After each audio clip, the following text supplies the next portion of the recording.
Financial markets పై పట్టు సాధించాలి అనుకునే వాళ్ళు రేవంత్ కండక్ట్ చేసే వెబినార్ కోసం ఈ క్రింది నెంబర్కు సంప్రదించగలరు.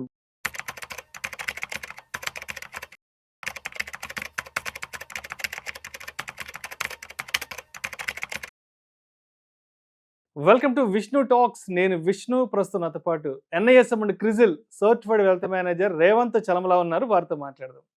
నమస్తే రేవంత్. నమస్తే sir. Revanth, welcome to Vishnu talks. Thank you sir. So Revanth, ఈ వీడియోలో డీటెయిల్గా బంగారం గురించి మాట్లాడుకుందాం. సో మరి ఇప్పుడున్న యుద్ధానికి సంబంధించిన వార్తల నేపథ్యంలో, అదే విధంగా విపరీతంగా పెరిగిపోయిన బంగారం ధరల నేపథ్యంలో మరి ఇప్పుడు బంగారాన్ని వెంటనే కొనాలంటారా, లేదంటే వెయిట్ చేయాలంటారా? అదేవిధంగా బంగారం కొనాలి అన్నా, బంగారం అమ్మాలి అన్నా మనం ఎన్ని రకాల ట్యాక్స్లు కట్టాలి? అసలు దాని గురించి డీటెయిల్డ్గా మీ అనాలిసిస్ తెలియజేయగలరు? ఫస్ట్ మీరు అడిగిన ప్రశ్న, అసలు ఇప్పుడు బంగారం కొనడానికి సరైన సమయమేనా? యుద్ధం జరుగుతుంది. సో మనకు ఒక థియరీ తెలుసు, అన్సర్టనిటీ ఉంటే, అంటే ప్రపంచంలో ఏదన్నా ఇబ్బందికరమైన పరిస్థితులు జరుగుతూ ఉంటే బంగారం యొక్క ధర పెరగాలి. సో మనకి రష్యా ఉక్రెయిన్ వార్ మన జరిగినప్పుడు బంగారం ధర పెరిగింది. ఇజ్రాయెల్ హమాస్ యుద్ధం జరుగుతున్నప్పుడు బంగారం ధర పెరిగింది. ప్రపంచవ్యాప్తంగా మనకి ఎలక్షన్స్ జరుగుతున్నప్పుడు బంగారం ధర పెరిగింది. అక్కడ యుఎస్లో బ్యాంకింగ్ కొలాప్స్ జరుగుతున్నప్పుడు బంగారం ధర పెరిగింది. సో గత 5 సంవత్సరాల్లో బంగారం పెరగడానికి సంవత్సరంలో ఏదో ఒక న్యూస్ దొరుకుతూనే ఉంది బంగారానికి. దానికి తోడు దాదాపుగా ప్రపంచంలో మొన్న రీసెంట్గా జరిగినటువంటి గోల్డ్ బయింగ్లో 20 to 25% సెంట్రల్ బ్యాంక్ బయింగ్ జరిగింది, కొన్నారు. సో ఏదో ఒక రీజన్ తోటి బంగారం యొక్క ధర పెరుగుతూనే ఉంది. ఇప్పుడు కూడా అటువంటి ఒక అన్సర్టనిటీ మనకు కనిపించింది. అదేంటి? ఇండియా పాకిస్తాన్కి సంబంధించినటువంటి యుద్ధ భయం. కానీ ఇక్కడ రివర్స్లో గోల్డ్ మాత్రం కిందకు వస్తుంది. సో ఇక్కడ మనకు చిన్న విషయాలను అర్థం చేసుకోవాలి. అసలు ఇక్కడ యుద్ధం జరుగుద్ది అన్న మాట రాగానే గోల్డ్ పైకి వెళ్ళాలి. ఇక్కడ దాడి జరిగినప్పుడు లేదా యుద్ధం జరుగుద్దేమో అని చెప్పి యాక్చువల్గా హీట్ మూమెంట్లో ఉన్నప్పుడు కూడా గోల్డ్ పైకి వెళ్ళే, గోల్డ్ కిందకు వచ్చింది. ఒక వీడియోలో మాట్లాడేటప్పుడు కూడా ఆ మాట చెప్పాను, యుద్ధం జరుగుద్ది అంటారా అని మీరు అడిగితే గోల్డ్ పెరగట్లేదు కానీ యుద్ధం జరగదేమో అని అనుకున్నాను. సో బేసిక్ ఇప్పుడు ఓకే, యుద్ధం జరుగుద్దా లేదా పక్కకు పెట్టినా గోల్డ్ అయితే రియాక్ట్ అవ్వడానికి అయితే రెడీగా లేదు. అంటే గోల్డ్ అనేది ఇప్పుడు కరెంట్ సినారియోలో ఓవర్ హీట్ అయిపోయింది. అండ్ ప్రపంచం అంతా కూడా కంటిన్యూస్ అన్సర్టనిటీస్ తోటి విసిగెత్తిపోయింది. కంటిన్యూస్గా ఏదో ఒక సమస్య. ఈ 2020 నుంచి 2025 వరకు ప్రతి సంవత్సరం ఏదో ఒక సమస్యతోటి కొట్టుమిట్లాడింది ప్రపంచం అంతా కూడా. అటు కోవిడ్ అని అన్నారు, తర్వాత యుఎస్లో బ్యాంకింగ్ కొలాప్స్ అని అన్నారు, రష్యా ఉక్రెయిన్ వార్ అన్నారు, ఇజ్రాయెల్ హమాస్ వార్ అన్నారు. ఇప్పుడు మన దగ్గరకు వచ్చి ఇది సమస్య, ఏదో ఒక సమస్య. మళ్ళీ ఈ గ్యాప్లో మనకి ప్రపంచవ్యాప్తంగా ఎలక్షన్స్. ఇన్నిటి మధ్యలో గోల్డ్కి మంచి ఫీడింగ్ దొరికి పైకి వెళ్ళింది. ఇప్పుడు ప్రపంచానికి కావాల్సింది ఏంటి? ప్రశాంతత. ఇక చాలు.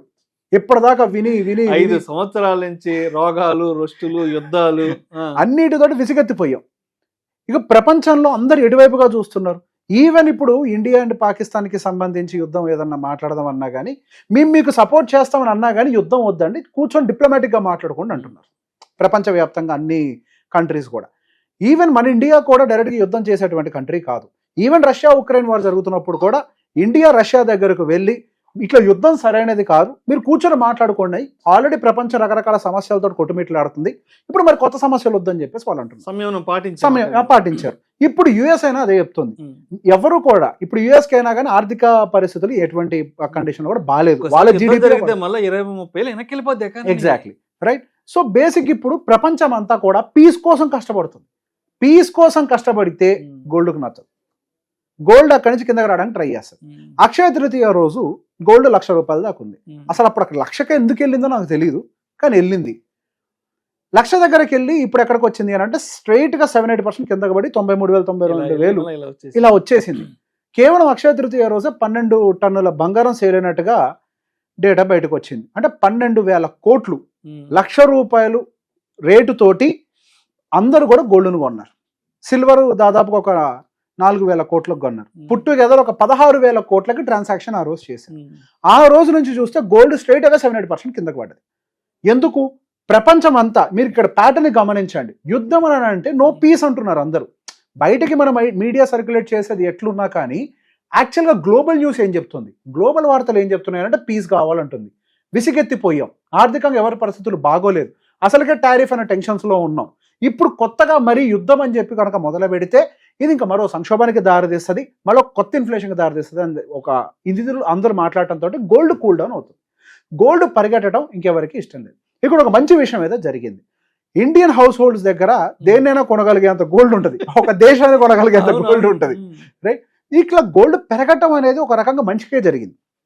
దీంతో ఏమైంది, ఇండియన్ హౌస్ హోల్డ్ యొక్క బుక్ వాల్యూ పెరిగింది. మన వాళ్ళ దగ్గర చాలా గోల్డ్ ఉంది, సో బుక్ వాల్యూ బాగా పెరిగింది. సరే, ఇక మీద కూడా కంటిన్యూ చేస్తారుగా అని అంటే ఇక్కడ ఒక పాయింట్ అర్థం చేసుకోవాలి. గత 5 సంవత్సరాల్లో బంగారం యొక్క విలువ పెరిగింది కానీ జీతాలు పెరగలేదు, రైట్? ఎంతకాలం ఇదే కాస్ట్తో బంగారాన్ని ఎఫోర్డ్ చేయగలుగుతాం? బంగారం విలువతో పాటుగా మనుషుల యొక్క జీతం కూడా పెరిగినట్లయితే అప్పుడు దానికి తగ్గట్టుగా డిమాండ్ కూడా మనం క్రియేట్ చేయగలుగుతాం. అంటే అన్నన్ని గ్రాములు కొనుక్కుంటూ వెళ్తాం. ఇప్పుడు బంగారం ధర ఎక్కువగా పెరగడం వల్ల ఎక్కువ గ్రాములు ఆఫ్ గోల్డ్ కొనడం సాధ్యం కాదు. అఫ్ కోర్స్ మీరు 5 ఏళ్లకు ముందు మీ జీతానికి ఇప్పటికి ఎంత పెరిగి ఉంటుంది? మహా పెరిగి ఉంటుంది చిన్నది. అంటే మీకు ఎంతకు ముందు 1,00,000 వచ్చింది, ఇప్పుడు 1,10,000, 1,20,000, 1,30,000 అంతే. కానీ ఇప్పుడు బంగారం ఏమైంది, 30,000 నుంచి 1,00,000కి వెళ్ళింది.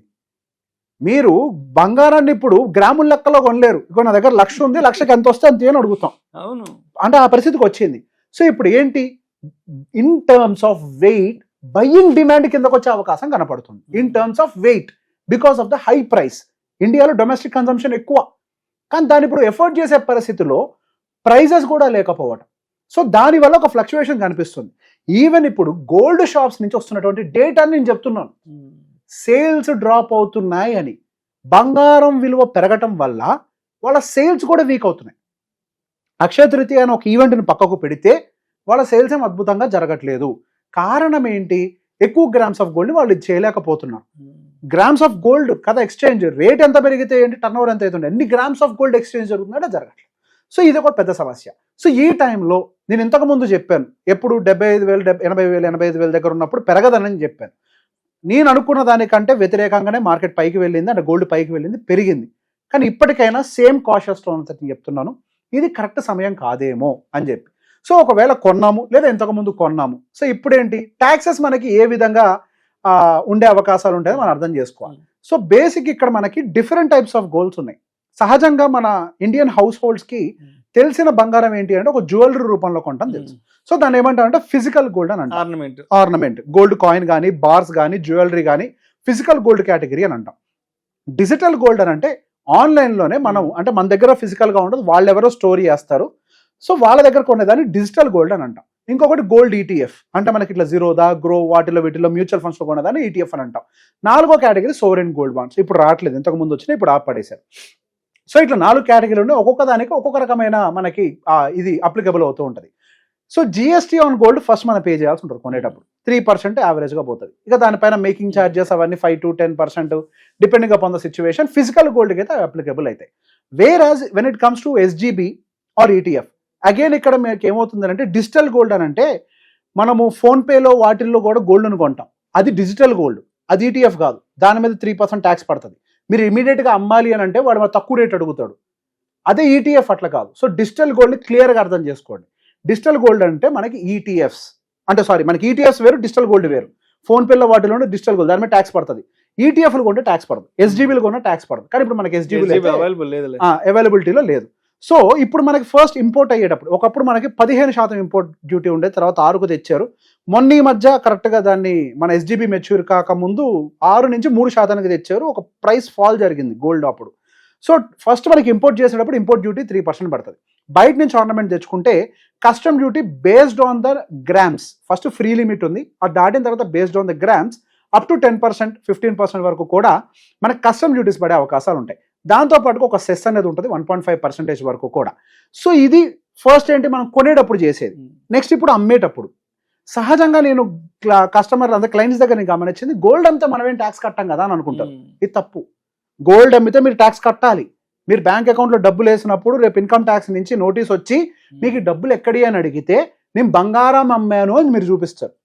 బంగారం అమ్మినట్లయితే మీరు దానికి ట్యాక్స్ కట్టారా అని రేపు ఐటీ అడుగుతుంది. సో మీరు దాన్ని చూపించాలి కదా. సో దీనికి ఫస్ట్ మీరు ట్యాక్సేషన్ అర్థం చేసుకోండి. ఇక్కడ కూడా మనకి 2 కేటగిరీ ట్యాక్సేషన్స్ ఉంటాయి, short term capital gain tax, long term capital gain tax. Short term capital gain tax అని అంటే మనకి 2 సంవత్సరాలు అంటే 24 నెలల కంటే లోపు మనం బిల్లింగ్ ఉంటే గనక, అంటే కొన్న యొక్క తేదీ, ఆ ఆర్నమెంట్ యొక్క తేదీ 2 సంవత్సరాల కంటే లోపల ఉన్నట్లయితే గనక మనం short term capital gain tax స్లాబ్లోకి ఎంటర్ అవుతాం. సో అది మనం ఏదైతే మీ ఇన్కమ్ ట్యాక్స్ స్లాబ్ ఉంటుందో ఆ స్లాబ్లోకి ఇంక్లూడ్ చేస్తారు. మీరు 20% అయితే 20% స్లాబ్లో కట్టాల్సి ఉంటుంది, 30% స్లాబ్లో కట్టాల్సి ఉంటుంది. వేరాస్ మనకు ఒకవేళ 24 months దాటింది, 2 years దాటింది అనుకోండి, దాన్ని long term capital gain tax అని అంటాం. Long term capital gain tax అనేది మనకి మొన్న బడ్జెట్కి ముందు ఒకలాగా ఉండేది, బడ్జెట్ తర్వాత ఒకలాగా మారింది. ఒకప్పుడు అది 3 ఏళ్ళు ఉండేది, ఇప్పుడు 2 ఏళ్ళకి తీసుకొచ్చారు. ఒకప్పుడు మనకి long term capital gain tax కనుక 3 సంవత్సరాలు దాటినట్లయితే 20% ఏదో ఉండేది విత్ ఇండెక్సేషన్, అంటే ఇన్ఫ్లేషన్ ఏదో మైనస్ చేసి బ్యాలెన్స్ ఉన్నదానికి మాత్రం ట్యాక్స్ కట్టాలని చెప్పేవాళ్ళు. ఇప్పుడు ఎలా అంటే దేంతో సంబంధం లేదు. ఒకవేళ మీరు జూలై 23 తర్వాత కనుక కొన్నట్లయితే మీరు దానికి ఖచ్చితంగా ఫ్లాట్ 12.5% వితౌట్ ఎనీ ఇండెక్సేషన్ బెనిఫిట్తో ట్యాక్స్ పే చేయాలి. ఫర్ ఎగ్జాంపుల్ మీరు ₹1,00,000 బంగారం కొన్నారు, కొన్ని సంవత్సరాల తర్వాత ₹2,00,000 దాన్ని అమ్మారు, ఇంకొక ఏదైతే ₹2,00,000 అమ్మారో ఇక్కడ మీ ప్రాఫిట్ 1,00,000. ఆ 1,00,000లో ₹12,500 మీరు గవర్నమెంట్కి long term capital gain tax pay చేయాలి. చేయకపోతే రేపు ఏదైనా ఆడిట్ వస్తే దానికి మీరు ఇబ్బంది పడాల్సి ఉంటుంది. ఒకవేళ బంగారం మీరు జూలై 23 కంటే ముందే కొనుండుంటే ఇప్పుడు అమ్మితే నేను దేన్ని చేయాలి? 12.5 కట్టాలా, ఇండెక్సేషన్ బెనిఫిట్ తీసుకుని 20% కట్టాలా? ఇక్కడ రెండింటిని అందుబాటులో పెట్టారు. ఒకవేళ మీరు జూలై 23, 2024 కంటే ముందు కనుక కొనుంటే మీరు ఐదర్ 20% విత్ ఇండెక్సేషన్ అయినా తీసుకోవచ్చు, లేదా 12.5% అయినా తీసుకోవచ్చు. ఈ రెండిట్లో ఏదైనా తీసుకునే అవకాశం ఉంది. ఎవరైతే ఆ తేదీ తర్వాత కొన్నారో వాళ్ళందరూ మాత్రం ఖచ్చితంగా నేను చెప్పినటువంటి 12.5 ఫ్లాట్ తోటే కొనాల్సి ఉంటుంది. సో మీరు ఎప్పుడైనా కొనేటప్పుడు ఒకవేళ ఆర్నమెంట్ని కొంటే వేసుకునేదైతే ఆర్నమెంట్ రూపంలో కొనండి, లేదు అని అంటే ఈటీఎఫ్ల రూపంలో కానీ సోవరెన్ గోల్డ్ బాండ్స్ రూపంలో కానీ కొనండి. సోవరెన్ గోల్డ్ బాండ్స్ అయితే ప్రస్తుతానికి ఇష్యూ చేయట్లేదు. ఒకవేళ ఇష్యూ చేసినట్లయితే గనక దాని మీద long term capital gain tax పడదు, ప్లస్ మీకు జిఎస్టీలు పడవు, ప్లస్ దాని మీద మీకు యావరేజ్గా 2.5% అడిషనల్గా పర్ ఇయర్ వడ్డీని పే చేస్తారు. ఒకవేళ రిలీజ్ అయితే ఇన్వెస్ట్మెంట్ పాయింట్ ఆఫ్ వ్యూలో ATS లాకింగ్ తోటి వస్తుంది, దానైనా తీసుకోవచ్చు. లేదు అంటే గోల్డ్ ETF ని కొనండి. డిజిటల్ గోల్డ్ అనేది మంచి ఆప్షన్ అయితే కాదు. Gold ETF is the right option for the future investment. So to summarise, మనకి యావరేజ్గా GST ఇదంతా కూడా ఛార్జెస్ 3%గా ఉంటుంది. Import duties as of now అయితే మనకి 3%గానే ఉన్నాయి. STG short term capital gain tax అయినట్లయితే కనుక మనకి ఇన్కమ్ ట్యాక్స్ స్లాబ్ మంది ఏదైతే ఉంటుందో అదే అప్లికబుల్ అవుతుంది. Long term capital gain tax అయినట్లయితే కనుక 12.5% తోటి మనం పే చేస్తాం. Thank you so much Revanth. Most welcome.